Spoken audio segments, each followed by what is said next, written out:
Okay, so our next plant, little tree, it's an understory tree. Lots of people plant these in their yards, but they're also common in the wild, are called redbud, R-E-D-B-U-D, redbud. The genus name for this is Cercis, C-E-R-C-I-S, Cercis. So redbuds are planted because in the spring they're just beautiful. These are some of the first plants that flower in the spring, and they're prolific with flowering. So I'm going to go in a little bit closer. This one's mostly in flower, but there are a few leaves, so I chose it because we can see both leaf and floral structure.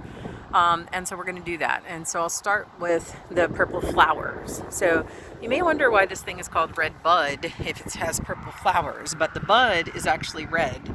And so before the flowers open, it does have red buds. So what you'll notice about the flowers here, they look a little bit like mouths, right? So there are, if you look carefully at one, there are 3 petals pointing up, 2 really prominent ones, and then a smaller one in between. And then down below, there are 2 that are oriented in the opposite direction, folded together like hands. So the ones, wow, the wind, crazy.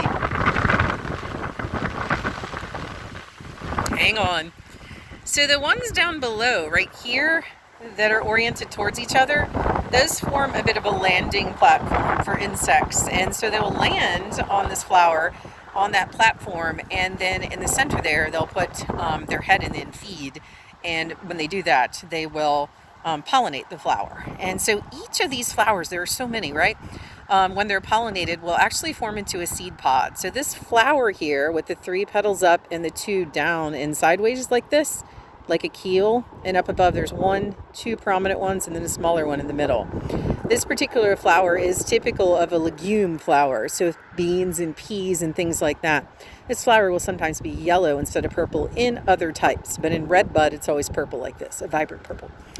Okay, so we have these flowers that are characteristic. These are also pretty small flowers. I mean, you can see my hand here.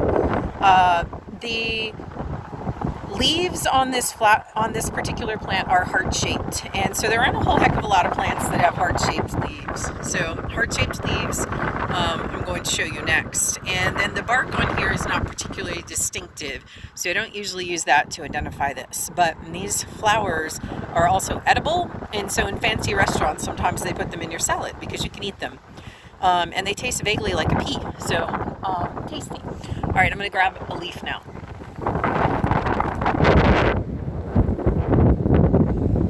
Alright, so I kind of bent this branch back. This is just leafing out. These leaves are, for the most part, less than an inch right now, but these will grow and will get 2.5 or 3 inches in width. So it's a basic heart-shaped leaf. You can see that here.